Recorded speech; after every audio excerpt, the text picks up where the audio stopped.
Welcome to the Passion and Purpose podcast. I am so excited. We're in season 1.5, meaning a season which we are calling Back to the Benz. We are headed in just a few days now, actually, to what I believe is going to be a historic gathering of 18 to 25-year-olds in Mercedes-Benz Stadium. I love the fact that we are talking about doing something on this scale in the middle of the biggest season of global uncertainty that we all have lived through in our lifetime.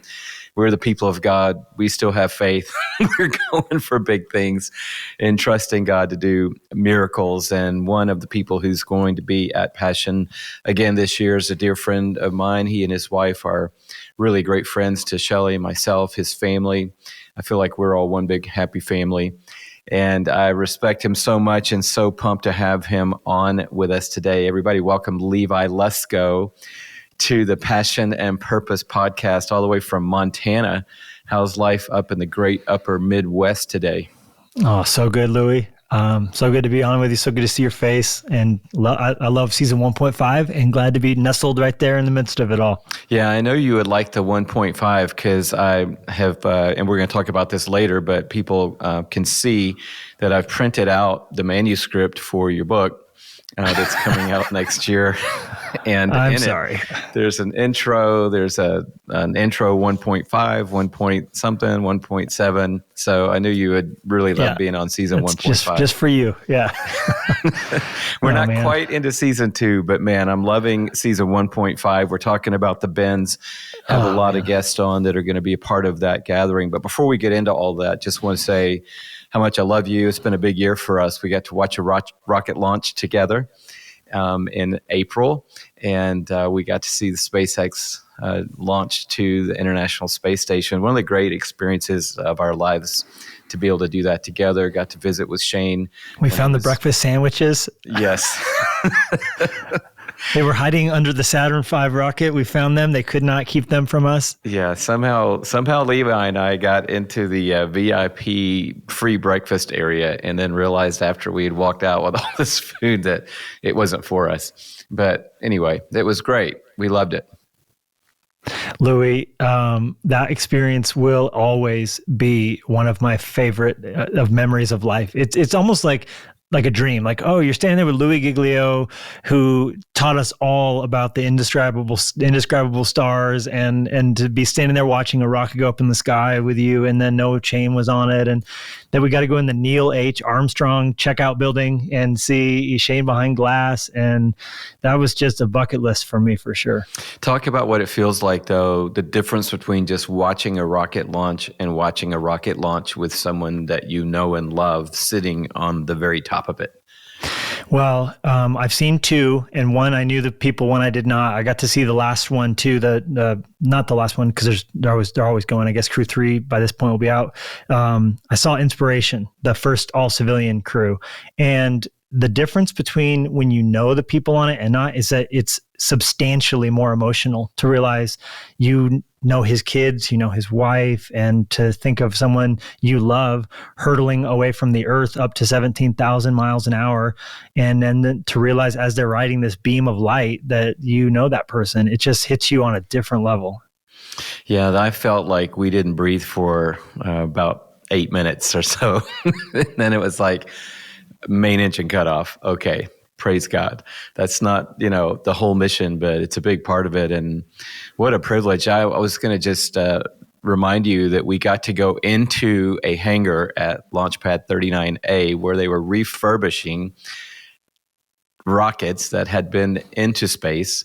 And now we're getting refurbed to travel in space again. The whole SpaceX team of whiz kids were in there making those things work again. And we were standing in the middle of it because it was a deluge coming down outside when we were doing this wave across event with the astronauts. And man, it was just some crazy good, fortunate blessing for you and me to be standing in a place that, we really geek out on maybe more than it looked like guy. Metallica roadies were toothbrushing the rocket, the carbon scoring off of the back of it. They all had like cut off jeans and Vans on and like tattoos on their calves. And that was the SpaceX crew. And then we had a Pizza Hut and we laughed about it till 2 a.m. It was a good time.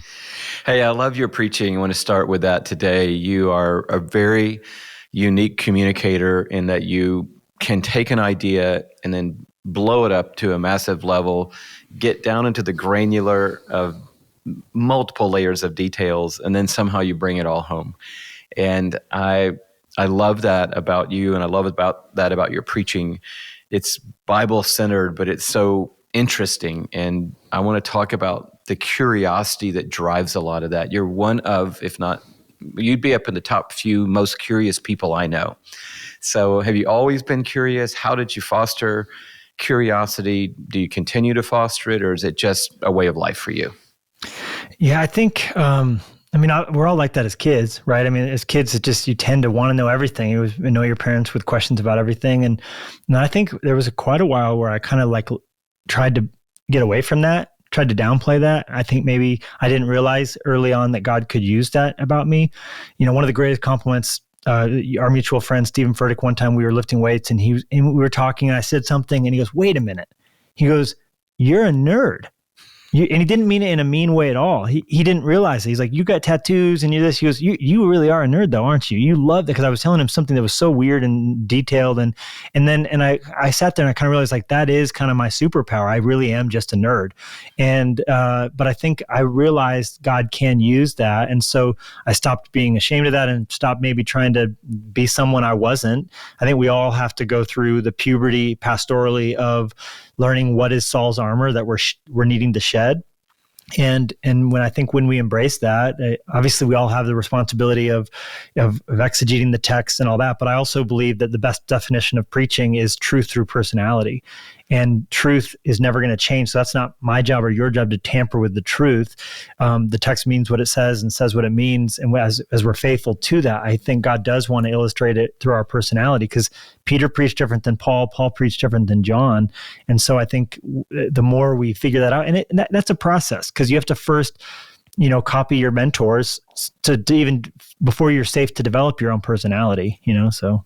Yeah, I know for me, I was copying a couple of guys when I started preaching, and I just wanted to preach like them. I knew I couldn't preach like Charles Stanley, but I thought I could preach like Dan DeHaan, who was a great mentor in my life when I was in high school going into college.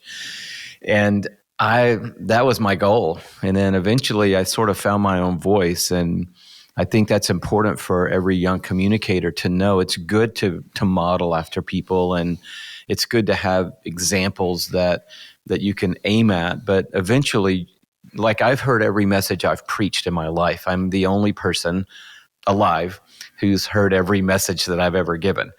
And so eventually you start listening to yourself and you find your voice. And I believe that most communicators have 4 or 5 key messages inside of them, and they may come out in different ways, different flavors, different texts, different times, but that every one of us has a few key life messages. And I started hearing mine and going, "Oh, that's what I really want to get across to people," or "That's what I really want God to see, or people to see in God's word."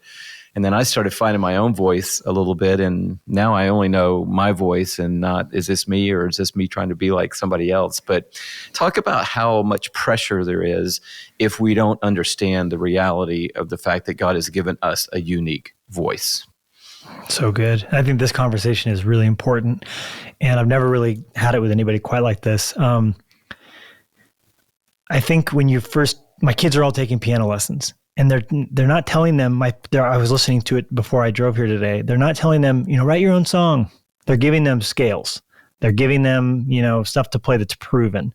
And before you become a jazz musician, improvising and changing, and being able to play off the cuff and hear the music in your head, you play with a metronome. You play with, this is the song, it's right or wrong. And I think preaching, there's pressure on us to be our own person. But first, I think there is a sense in which you have to follow me as I follow Christ, like Paul said. And I preached Skip Heitzig and Greg Laurie sermons, and that was, the movement I grew up in, Calvary Chapel, the voices that I was hearing. And so literally, there was times when it was, like pretty much a Greg Laurie sermon. I would just change Kathy to Jenny, but I'll never forget, I was in McDonald's. I used to go to this McDonald's. It was a combo McDonald's gas station, and it was a place I could study that I wouldn't get bothered because no one's, eating in the gas station McDonald's. And I would just go sit in the corner with a yellow legal pad, and I used to write out all my, I still do write manuscripts, and I remember I've actually wrote at the top. I still have that paper where I wrote,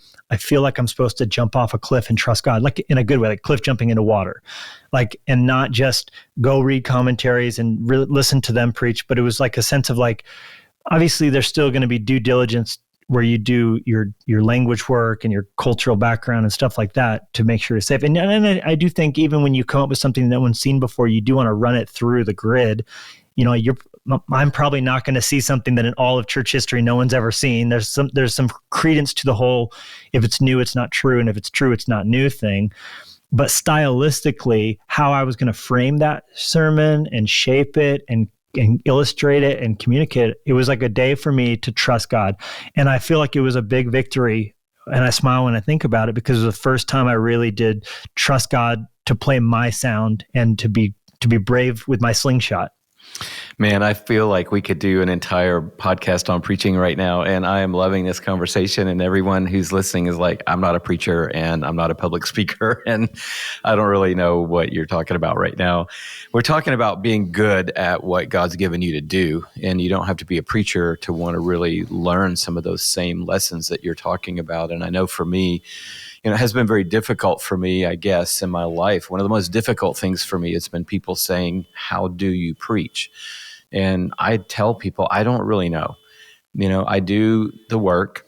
I have been in the text for a long time, and then I'll still go and do the necessary work to understand the text, because you and I aren't looking for something new to preach. And I love the way you said that. There are no new sermons. So we're preaching the same message, the same gospel, the same Jesus, the same story of the sovereignty of God that's been preached since the beginning of preaching, and since Christ was raised from the dead, and even the prophets before.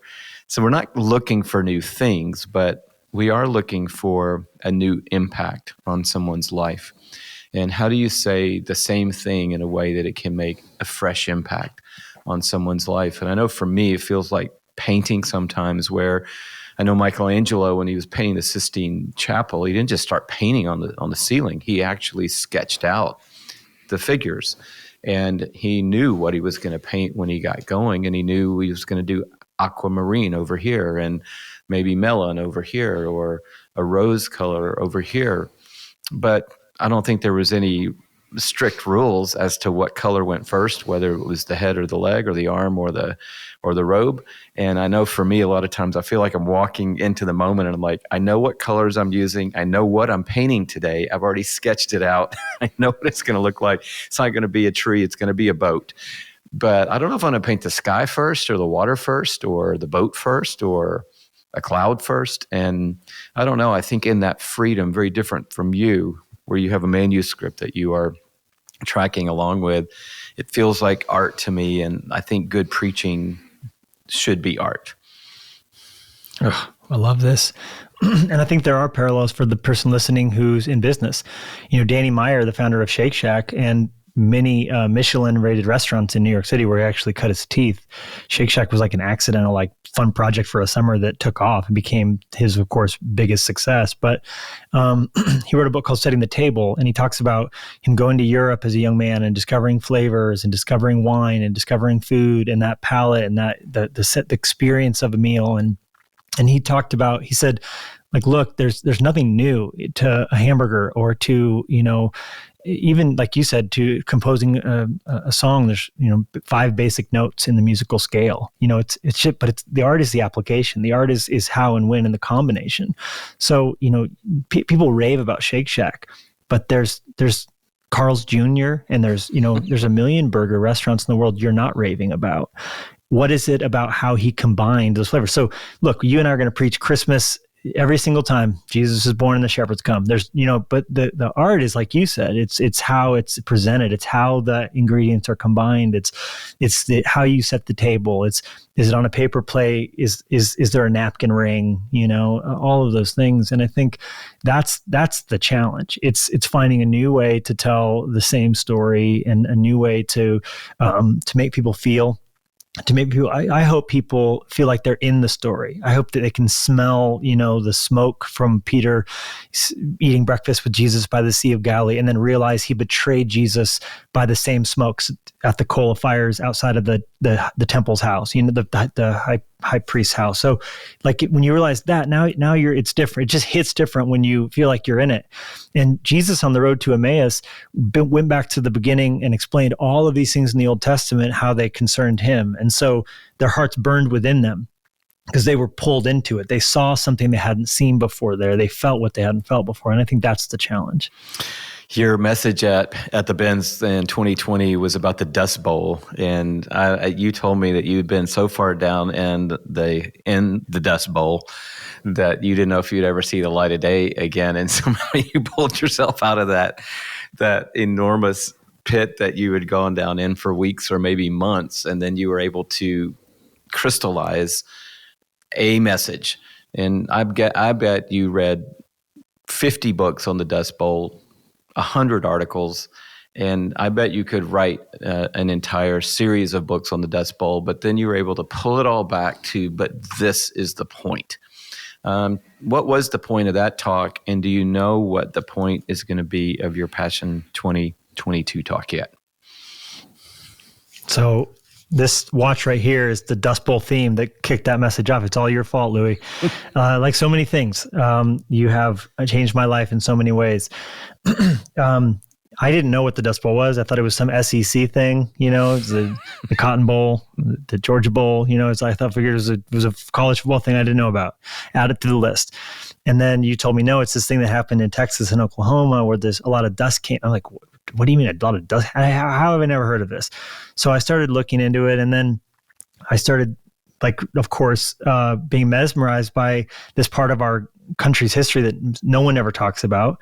During the Great Depression, a time of great suffering by so many. Grapes of Wrath came out of this time. People were really, really, really in a bad way because of some very stupid things that were done by farmers that Abraham Lincoln indirectly contributed to. After the Civil War, they needed people to, expand. And so they thought if we pass the Homestead Act and then the larger Homestead Act, they'll get farmers to go out and develop the Midwest. And they basically tore up the Great Plains, which was millions of acres of grass. But they didn't know that the grass was holding the dirt down, and that every 10, 20, 100 years or so, a really bad time of drought would come in, and then these dust storms would come through. And they had made it possible for very cheap for people to borrow to get farming equipment. John Deere had just made the first tractor. So 1 million acres of farmland gets plowed up. Wheat gets planted instead of grass. Well, wheat has very small roots. Grass had big, deep roots. Here we go. We're getting down into the granular, people. Okay, so now it's a perfect storm because they've ripped up all the grass. They didn't know it was holding the dust down. They've planted 1 million acres of wheat. It dries up, it dies. And now when the winds come, because the winds always blow through the Great Plains, now there's nothing holding the dust down. So you have dust being kicked up in mile-tall wind clouds they call black blizzards passing through. So much dust, people died choking to death if they got caught in one of these. Kids would have to go to school with gas masks on, sleep with gas masks on. They had to coat Vaseline inside their nostrils. It was horrendous. And people got out of the area as fast as they could, but California had such an influx of, they called them Okies. It didn't matter if they were from Texas, New Mexico, Colorado. They called them Okies, and they treated them like garbage. It was a racial time too. Signs at movie theaters, no black people. Of course, they would use an expletive there. No Okies, no dogs. And they were just not given jobs, not given work. It was a terrible time during the Great Depression. But of course, we survived. People came through it. And now it's hardly even a footnote in history. And the big master aha moment was Roosevelt, part of his New Deal way of recovering through this, had this personal dream of planting trees all the way from Canada to Mexico. He called it a shelter belt, and millions of trees were planted to block the winds. And then, of course, they figured out ways to farm called contour farming that was going with the wind as opposed to against it. And we recovered, and everyone rallied, and we made it through it. So that was the essence of the talk was in the 20s when we were roaring, we had no idea we were setting the stage for a horrible 30s. So what we experience in our 30s, the seeds of it's in our 20s. And I was telling the students at Passion 2020, you're entering your 20s now. What you're going to do now, it's going to haunt you for good or for evil in your 30s. But even if you've made some mistakes, God has planted the shelter belt. He sent a tree, the cross, and wow. That was New Year's Eve. And then Hillsong United and fireworks off the roof. Man, that's the kind of preaching that I'm talking about, people. It's I'm going to go way down, figure this thing out, bring it home, and make it where everybody can taste the dust and the hope at the same time. I love that. And the rabbits. Lots of rabbits. Talk for a second about leadership. And I know everyone is in this conversation right now, but all you have to do is have social media to be a leader and to have a voice. And now I can, tell everybody what I think. But yet sometimes the accountability that comes with building something from the ground up, paying your dues, phrases that don't really resonate with people anymore, taking the stairs, going the long way around, doing the due diligence. How dangerous is it where we are right now, where almost overnight someone can have a ministry, if you will, online and a following online?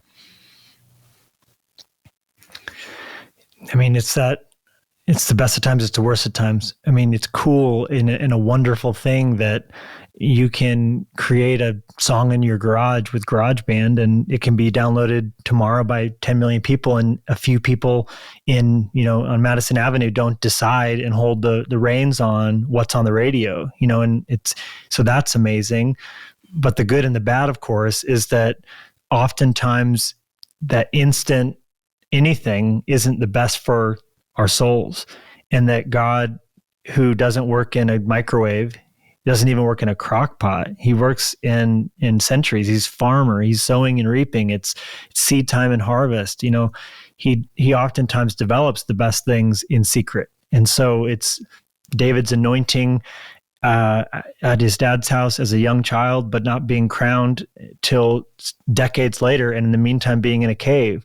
So, if there were a shortcut, and David didn't take it, by the way, he could have killed Saul in the cave and instantly become the king. But I think he knew. There was this book I read as a young man called The Tale of Three Kings by Gene Edwards. And he says in that book, and I would say every young leader should read The Tale of Three Kings by Gene Edwards. He says that if David would have killed Saul, he would have become Saul. Only by staying in the cave did he become David and the man after God's own heart. And even being David, he still had his own temptation. So I think for all of us that we should be very afraid of what comes quickly without the soul things that are going to keep us, right? Because otherwise we'll be destroyed under the weight of fruit that we don't have the root system to support. Yeah, I think that all of us in life want to hurry to the fruit, but you have to plant a tree first, and that takes a minute. But if you'll stay with it, it's the exponential increase that will actually end up blowing your mind. I mentioned it earlier, and I was laughing about it. These are just the notes for your new book. So this could be a book for a lot of people. It's a pretty significant piece of work, and that's just the notes for the book. The book is called, maybe the best title of all time, The Last Supper on the Moon. And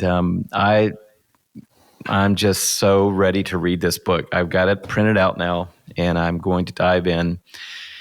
And I'm pumped because it's about the things I love the most. It's about Jesus' death on the cross, and it's about the Apollo mission to space. And these two things colliding together make me super happy. But this is a piece of work, Levi. I don't know what the word count is, but I know that that's what it looks like if you print it out. So I love that you printed that out. I have an amazing team, and they do incredible things like that. We're going to need some new Xerox ink in a minute, ladies and gentlemen. Exactly. Isn't it amazing that anyone even has a printer? So that was step one.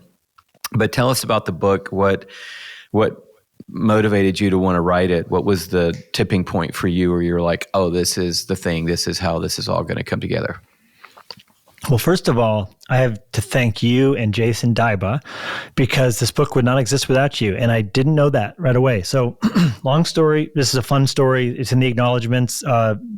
Anyhow, I found out about Buzz's communion on the moon, which he did. The first food ever eaten on the moon was the bread and wine that spoke of the death of Jesus. Just back up and say that again, because a lot of people that went by them real fast and they don't know that happened. Okay, so when in July of 1969, Neil and Buzz flew to the moon. Michael Collins is orbiting the moon in Columbia.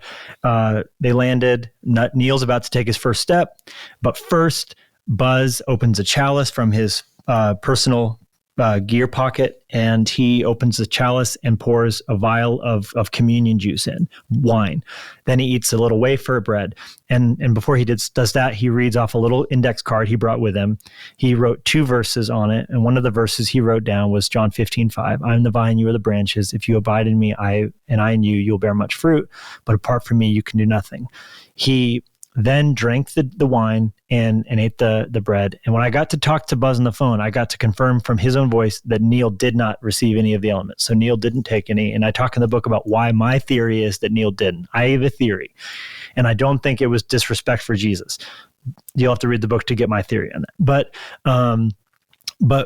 But they never talked about it because NASA had been sued by Madalyn Murray O'Hair, who is a famous atheist who was very angry that in 1968, December, during the Apollo 8 mission, they read the Genesis account of the creation on Christmas Eve, or Christmas Day rather, from the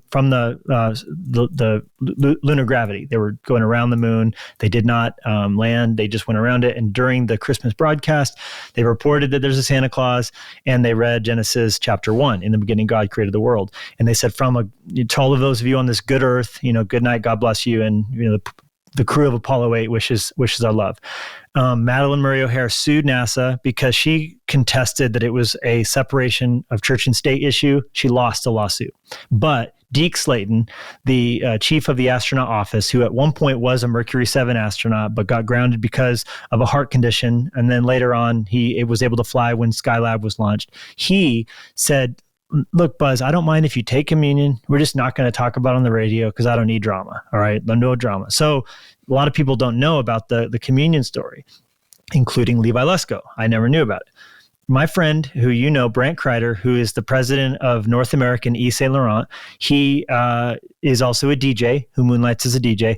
He was at my house. We were hanging out, and he's telling me about this song that he mixed that's all about gravity and the moon and space, and it also samples this lyric where it's a quote about the moon communion. I go, the moon communion? What are you talking about, moon communion? And I'm a big space guy. I read the right stuff. I've always liked. I did a series called The Controlled Burn. I've liked space for a while, and in large part because of Louie Giglio. Got me into stars and all that stuff. So I'm like, send me this song. What are you talking about? He sends me the song, and it's got this narration about this, talking about Neil taking communion, or Buzz taking communion. And I was like, I've never heard this. What in the world is going on? And I'm like, where did you find this? And he's like, I don't know. I found it on the internet. I'm like, that's awesome. So I filed that away in my heart. And one night I wake up and I thought, the Last Supper on the moon, the phrase came to me that the Last Supper was the first thing eaten. Then it's just so poetic. So I wrote down in my journal, I'm going to write a book called Last Supper on the Moon. I waited almost 2 years till I actually got it all out, but I kept it secret, wrote it, afterwards called him, and I told him about it. And he goes, that's amazing. And I go, hey, where did you find that fact out, by the way? He's like, I don't know, some podcast. I'm like, some podcast? He goes, yeah, some podcast talking about. So I'm like, you need to find it. He's like, I can't find it, bro. Well, I said, you need to. So he digs it up. It's a passion podcast, and it's Jason Daiba's voice. And who works for you, is an amazing storyteller and a voice actor, and I love and respect him as well. Anyhow, so I didn't know till after the book was already sent to the printer that you guys indirectly were responsible for this. Amazing. The book is called The Last Supper on the Moon, people, and I think it's going to be an incredible read already. I'm so pumped to get into it, and it's coming out in January. So just January 11th. Just a few weeks from now, everybody watch for it. It's going to be incredible. Let's talk for a minute about the Benz. It's more than an event. I've tried to explain that to people for a long time now, since 1997. It's more than an event. And I tell people, we just had Passion, and they go, oh, that sounds cool. I'm like, no, it wasn't cool. It was unbelievable. They're like, oh, that's great. I'm like, no, it wasn't great. It was God. And you've been in the room a few times in different places and experienced it. What's your take on what makes Passion different and what makes it more than an event? And secondly to that, what should somebody expect who's coming to Passion for the first time?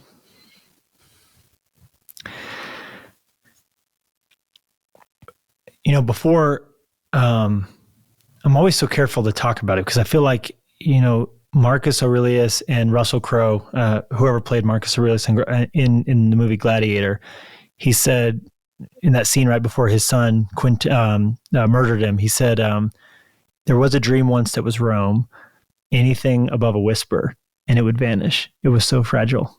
So come, he says to Russell Crowe, let us whisper about the kingdom.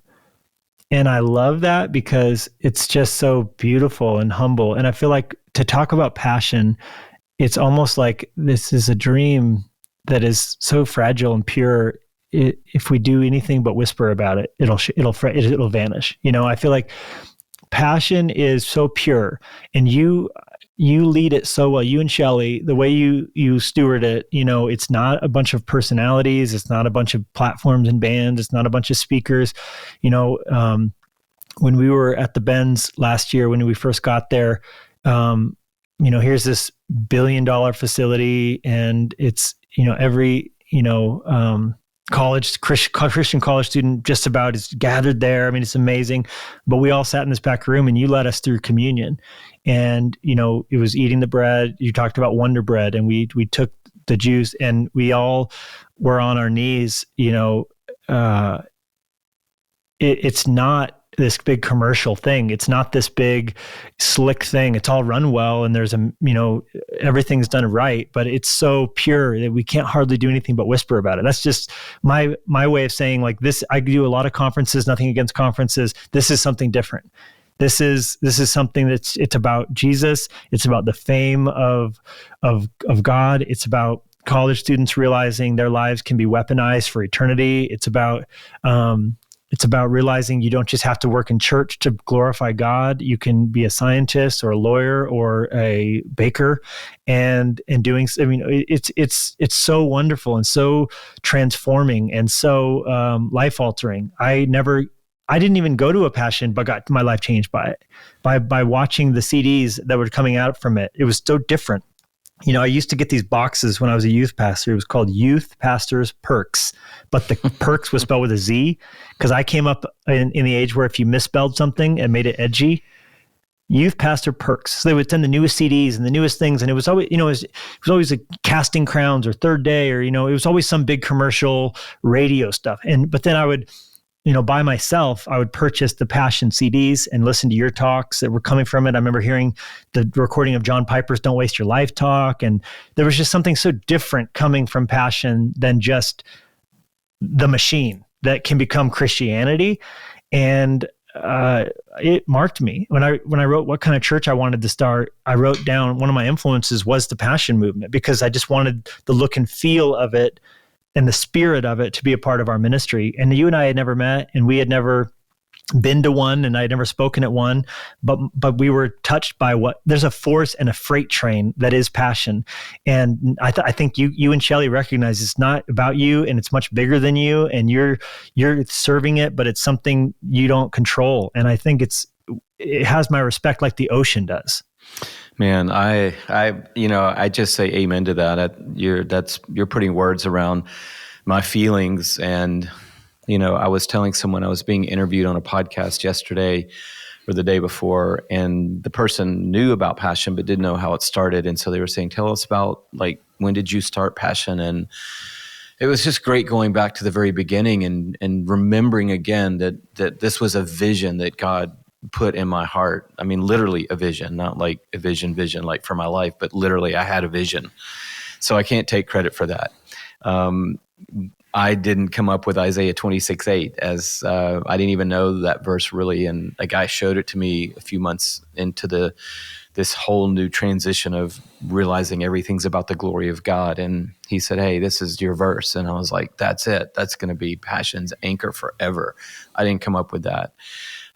4 years in, I told our team, we're done. We prayed for a moment and we wanted to be a fuse that set off an explosion. And then one day 2000 happened and that was the vision. But yet the Lord nudged me through friends and said, hey, there's going to be another generation of freshmen walking on college campuses next year. They weren't here. Let's continue to serve them. And so here we are all these years later. And honestly, no one can take credit for it. The least of anyone who could take credit for it would be me. And so I'm like you. I'm just happy to be along for the ride and genuinely can say when people walk out of the Benz or the old Georgia Dome or some arena somewhere in the world or a field in Kampala, Uganda, or wherever people are gathered in our history, that I just want them talking about Jesus. And if Jesus is remembered and Passion is forgotten, and if his name echoes loud through the campuses of America and the cities of our nation and the countries of the world, then we've done what we set out to do. And I don't know, there's something about it that looks big and commercial. And someone told me a few years ago, we were doing this big event, Levi, and I was talking to somebody about how hard it was. And they were like, what do you mean how hard it is? It's Passion. You just put your name on the marquee and tens of thousands of people show up. And I was like, oh, you have no idea. You have no idea how hard it is to do something like what we're doing in the spiritual realm and in the natural. It's just crazy hard. But at the same time, it's been worth it for us to give our lives away. And the product at the end of it does look like a big slick machine, 60,000 people showing up at something and people are like, oh my goodness, they don't know. We didn't make a dime on that event. We had to go raise a ton of money to make it all work. We had to see miracle after miracle after miracle happen just to get into the Benz and to see things happen there that happened. There were God stories in all of it and supernatural events and layers to it all. And I don't know, I think knowing all of that, we just walk in stunned and amazed that we get to be a part of it. And people say, well, what's it like being the expert on 18 to 25-year-olds? And I'm like, I'm not an expert on anything except being a human being. But I do believe that this generation has a tremendous amount of potential, and whatever we give, pour into, serve, help, fan the flame of what God wants to do in their lives is going to be worth it, because they are going to change history and change the world. And so I'm excited. I'm as expectant about Passion 2022, or maybe more so than anything we've ever done, because we didn't even say yes to this event until May. Yeah, you don't plan stadium events in 7 months. There's still so many things that we don't know how they're going to work out. So many ways we're trusting God right now. And if you're listening to this podcast and you're not coming to Passion, would you please pray for Passion? Because you can do that. You can start right now by saying, Lord, I want to just cover this event and cover these days, January 2nd and 3rd, and cover the team and Levi and every person that's going to be leading and speaking and serving. And I want to pray for every young adult that's going to be in that stadium, and every seat and every row and every section and every story. I want to pray, God, in faith in Jesus' name for what you can do. And obviously, if you're 18 to 25, you need to be there. There's no reason why you shouldn't be there. I said to a guy the other day, Levi, he said, I'm sorry, this is going to be the first time in 10 years I'm not at Passion. I said, bro, the only reason you should not be at Passion is because you're getting married. He said, yep, get married on New Year's Eve. I said, okay, well, there's that. But you can totally start what a great tax move. What a great tax move, by the way. Yes, exactly. I said, hey, you can start your honeymoon in the Benz. But if you're 18 to 25, high school senior, you need to be there. If you're older, you can come and serve with us. And no matter who you are, you can buy a ticket for a college student or a young adult and bless them in a massive way. And you can pray. And I'm pumped, Levi. Thanks for coming alongside again this year. I don't take that lightly. even though we're really, really good friends. I'm grateful that you said yes to the Benz, and I know God's going to use your voice in an incredible way. Well, thank you for doing it, for putting yourself out there the way you have to steward it. We saw a grizzly bear the other day. Our friends invited us to go see it. It had been captured because it was a problem bear. And these bears in the springtime, they come out hungry, but they go in the fall. They go in starving. There's a state their body gets into where they have to just put on as much fat as they can, to be ready for hibernation. And so they come down, and if people leave garbage out, they'll eat the garbage, and then they get spoiled where they only like to eat garbage because it's easier than finding their own huckleberries, And so this bear was a problem bear, and so they put these big drums out with a rotting deer carcass inside attached to a tripwire, and the bear climbs into it to eat the deer, locks himself in the cage. Then they then have to figure out, has it been caught before? And if it's been caught before, they euthanize it, sadly, because it means it's learned to be, dependent on humans. And then if it hasn't, they tag it and then they release it far away, and hopefully it learns its lesson. So we were invited, like, would you want to see this? And my family all, of course, like, yes. And so we're watching this bear. They tranquilize it. They pull it out. They weigh it. They put it on oxygen. Fortunately, this bear had never been caught before. And then they tag it, and then they go take it away. But being near a bear like that, I had never been within 6 inches of a grizzly bear through the cage. It was, my respect went like to 20, on just what a powerful thing it is. And the only reason I thought of that story just now is I feel like, to be near passion is just to be near something where you have the fear of the Lord, because you're aware God's doing something so big. I'll never forget the Benz last year. I'll never forget, or 2 years ago rather, standing there. I was just thinking this morning about when the roof opened, and I know that's a novelty, but it was really a special moment for me because of what I was dealing with personally in my life at that point, and the way I was bringing that to God in worship. And, when Elijah was despairing, it was because he thought he was the only one who loved God. But God on the mountain whispered to him, there's 7,000 others who have not bowed your knee to Baal. And it seems like that left a mark on him, because from that moment forward, all the way to the last day he got taken to heaven. Now he got to go to heaven in a fiery chariot, is what it is. But what did he do that day? He stopped by and visited 3 different Bible colleges. We know there was a Bible college at Ramah, one at Gilgal, one at Bethel, and one at Jericho. And before he left, he stopped by all of them, and the sons of the prophets came out. Now, they were making fun of Elisha. Look, college is a tough time, all right? But he gave to his last day is energy to succession. And I think passion has always been about the next generation being handed the legacy. It's about the 7,000 others. And when I was in the Benz, looking around in worship, listening to Carrie Job sing, and the roof opens and the sun shines in and the wind kicks up, you look around and you realize, there are 67,000 others that haven't bowed their knee to Baal. And it just encourages all of us to keep going. Wow. Passion 2022, people, it's coming close. And I'm expectant, and I know we're going to see a miracle. If you're not already, on the list, stake your place today, and just say yes. Figure out a way. And I've said to people over the years, people say, "Well, I can't come because of this or that or the other," and I'm like, "Did you pray about it?"